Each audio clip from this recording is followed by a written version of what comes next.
Wala naman tayong away.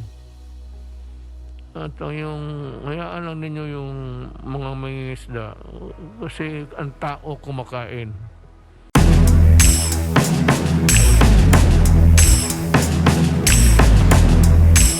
Nakiusap naman ang Pangulong Duterte na hayaang mangisda sa pinag-aagawang teritoryo sa West Philippine Sea. Sa kanyang public address, idiniin ng Pangulo na walang plano makipag-GYERA ang Pilipinas dahil hanap buhay lamang ang habol ng mga Pilipino sa karagatan. Dagdag pa niya, alam niyang pagmamay-ari ng China ang ilang bahagi ng West Philippine Sea, pero hindi niya mapipigilan ang pagkalam ng sikmura ng mga Pilipinong mangingisda doon. Handa naman ang Pangulo na makipag-usap sa China para maresolba ang problema. At yung hayaan lang ninyo yung mga mangingisda kasi ang tao kumakain. I told China that I know that it's yours according to you. I've heard that several times. But you know, you must also have heard of the fact that people are hungry. Ang Pilipino ay gutom. And you are not oblivious to that fact. So, kindly just allow our fishermen to fish in peace. And so there is no reason for trouble. If there is one brewing, you call our attention and we can talk immediately to solve the problem. China remains to be our benefactor. And just because, if I may just add something to the narrative, just because we have a conflict with China does not mean to say that we have to be rude and disrespectful. As a matter of fact, we have many things to thank for China for the help in the past and itong mga tulong nila ngayon. China, I know President Xi Jinping because I was blunt in my unang kita namin, sinabi ko na kaagad na about our resources dyan sa West Philippine Sea. Sabi ko, alam ko na may dalawang taong maingay. Sabi nga ni Xi Jinping na alam namin. Yun yung nagdalawang si Albert pati si Carpio ang nagregalo sa amin yung mga islands mo eh. Nirigalo, namimigay ang mga tapos you have the temerity to blame anybody for your in diplomatic term, fupa. Tapos ako ang bintangan ninyo na it happened way back in year 2014 when the Philippine Coast Guard was ordered to retreat by ayaw ko bakit alam mo mayor ako noon pero hindi lang gusto ko sabihin sa military bakit kayo nakikinig dyan sa pwede mag-retreat hindi nga Pilipino ang mukha niya tignan niyo oversized. And he made the order after the suggestion of America who brokered the talks. In a sense, the talks failed in favor of China. So umatras tayo doon na nagka-letse-letse ang buhay.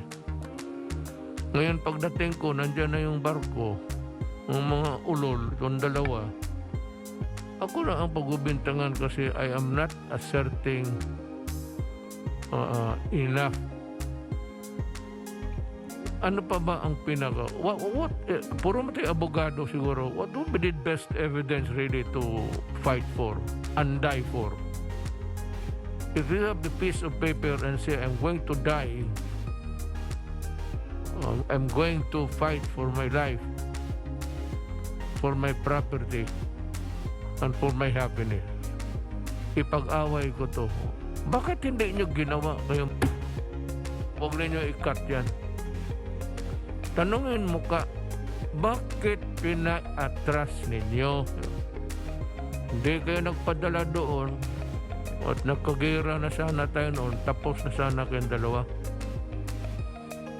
Because kayo ang i-lynch mo, brought misery to our country.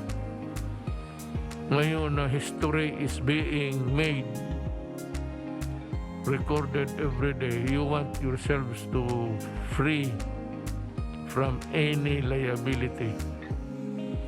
Para sa akin, yung taong nagpapasok sa China Sea, lahat na, including the West Philippine Sea, ang mga taong nagpapasok, sila yun. At ang nagpapasok kasi umatras kay ang Pilipinas at pumasok upon the orders. It was the order, as a matter of fact, of Albert. Sources says that he never got the permission from the president at that time, President Aquino. Yan nga nagmayang nagmamarunong. That's the problem when this cock-eyed scholars begin to tinker in the affairs of the country or allow them to have a wide elbow room so as to commit and discredit the country in the process. Yan ang dahilan. Ang pinaka-authority na to si but there will be another time for him, maybe, is Roque. Abogado ito, and he was one of the lawyers who filed a case in connection with this itong agawan ng West Philippine Sea. Si Secretary Roque is well-versed, equipped, and he has the knowledge of what really happened. Siya yung, he is the human recorded history kasi sige daldal hanggang hindi matapos ang ano. Tignan ninyo, matapos na lang kayo, si Roque hindi pa matapos magdaldal yan. Tignan ninyo. And that is to your maybe sadness and chagrin. So, unahin lang natin ang problema natin, alamin natin ang sitwasyon, galing mismo kay Secretary Duque. Now, si Secretary Duque, maraming sa kanya, batikos. Yun lang rin ang mga kalaban niya. Yun lang rin na gusto rin marinig lang na abogado o doktor, just to hear their name, maybe in the narratives of the news in the evening. Maligaya na sila dyan. Itong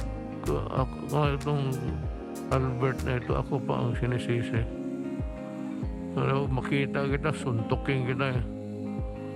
Buang ka. Ako ang pakialam man, ako ang nakialam na pagdating ko nandiyan na yung barko ng China. Ang atin ang wala. Buti sana kung nandyan yung barko ng China, tapos pagdating ko meron tayong barko. Yun, ibang istorya yon. Magkahayaan tayo doon. Pero ako nga, sabi ko kay wala naman tayong away. At yung hayaan lang ninyo yung mga mangingisda kasi ang tao kumakain. I told China that I know that it's yours, according to you. I've heard that several times. But you know, you must also have heard of the fact that people are hungry. Ang Pilipino ay gutom. And you are not oblivious to that fact. So, kindly just allow our fishermen to fish in peace, and so there is no reason for trouble. If there is one brewing, you call our attention and we can talk immediately to solve the problem. Yun ho ang ano yan. Huwag kayo maniwala yung isang retired na, wala na yan. Retired, anong nagawa mo? Anong nagawa mo pagka Supreme Court mo?